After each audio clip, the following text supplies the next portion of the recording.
So what we are looking at is especially in the context of project management.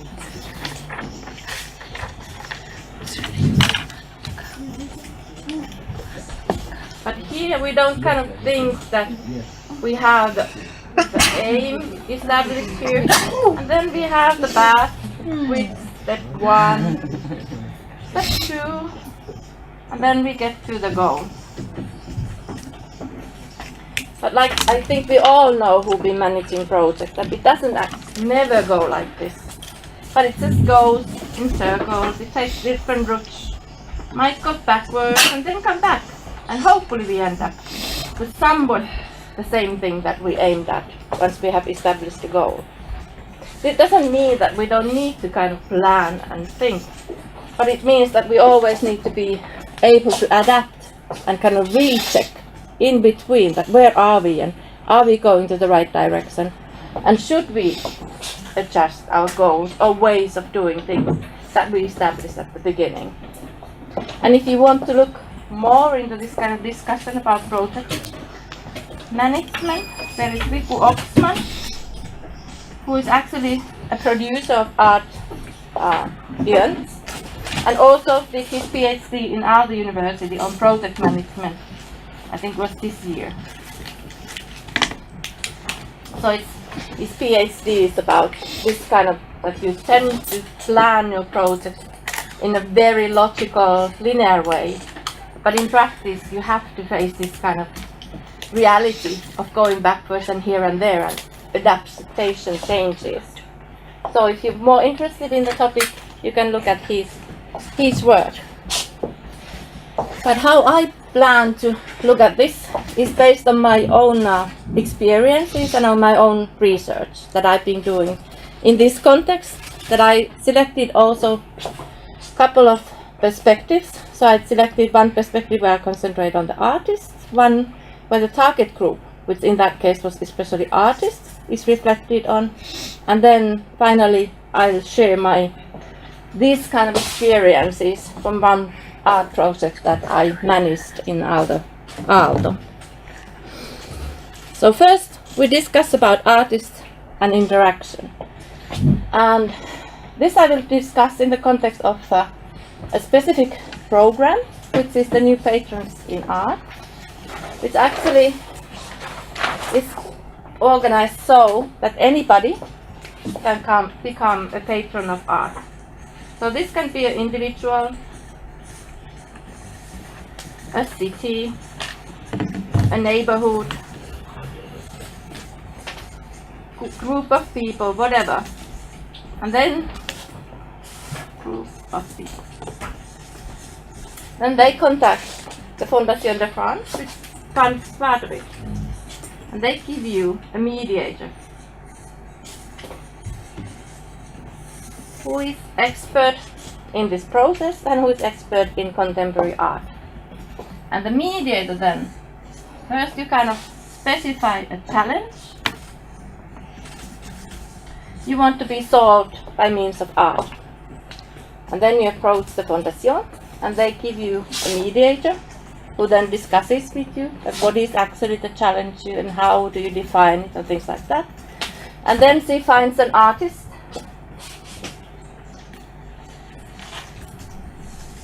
that in his or her artistic work also tackles the same kind of challenges or questions.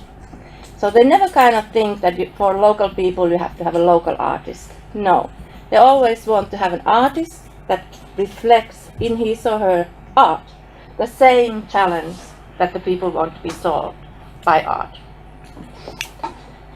So here are a couple of cases. I studied the Fondation de France's program in last century, this beginning of this century. So a while ago, but this is one example. This is one of the very early works that they produced. So the patrons were members from a hospital, especially from the part of the hospital that takes care of the died people, the deceased people, and organizes for the family to meet them. And at the time they had very horrible place, very dark, ugly place for the people to come say goodbye to their family who had died. And the people working in that department were really the lowest of the lowest in the hospital hierarchy. So they said that we want to change this. We want to have a beautiful place for the families to say goodbye. So they approached this program, and then they had an Italian artist actually coming to visit them and look through it and discuss with the people. And then he went away and came back and created an artwork, which is the hall where people can come and say goodbye. And suddenly these people who were the lowest of the lowest became very interesting people, because they get to show the space and explaining to the whole hospital staff. But what also was very interesting, and I want to highlight here, was that when the artist came back and visited the space, he noticed that people had brought flowers.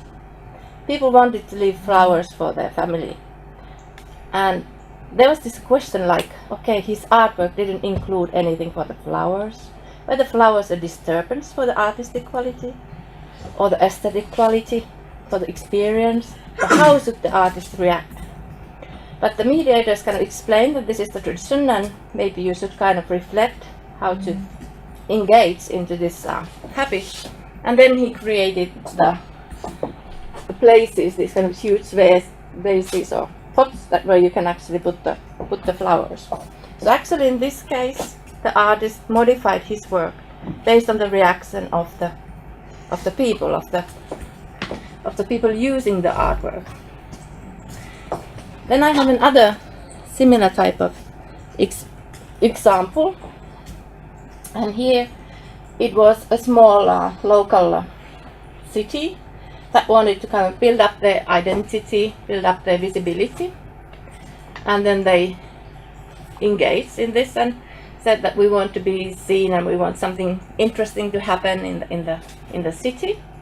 And then they had Christian Boltanski coming there, and he proposed and discussing with them what is the kind of nature of the city.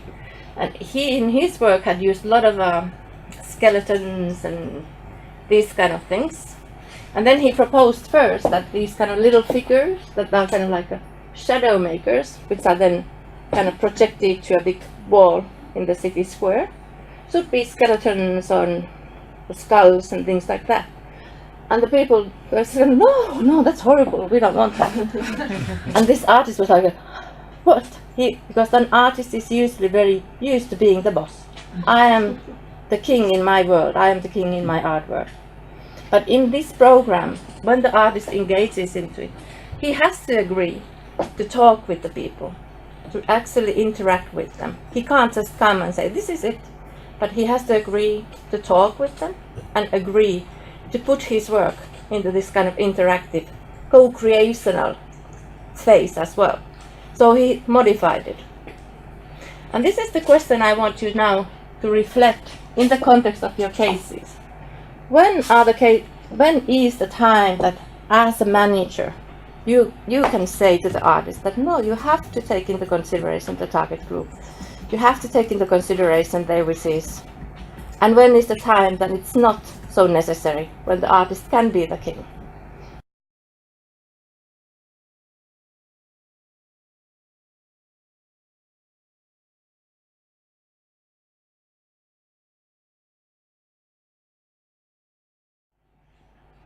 There's actually, if we think about this public art and a lot of the statues and things that are in public spaces, the most common type is that you just kind of order it. You make a competition, and then the board of experts decides that this is the art piece. And you never kind of involve the people that actually live and look at that artwork. But there are, for example, in Helsinki, in the Arabia, where they have this rule that 1% of each new building has to be spent on art. They decided not to do it that way, but they actually engaged a mediator who is now responsible, or who used, she's not working there anymore, but she used to be responsible so that each artwork was created in collaboration with the people coming to live in that house. that they were involved, and she looked for artists that were willing to work in this way, so that they would kind of have a connection to the artwork that was built for them with that 1% of the building costs. And she had quite hard time in getting this accepted, both with the architects, because the architects are usually very particular that their buildings should not be touched and they should be controlling the art that is going to put next to it. And then also with the city, because this is a long way of doing it and not as easy as the traditional way for the city bureaucrats then kind of accept pieces and so forth. So it is a tricky question, and it depends on the aim, that what you actually want to create. If you actually want to involve the people and get their acceptance for the artwork, then you have to kind of get artists that are willing also to kind of work in this manner, kind of outside the rules. But Kari was explaining there are always these rules within the field, and usually one of the rules in the art field is that the artist is a king and you shouldn't interfere with the artistic creation. But once you start doing something different, you can start creating new rules as well.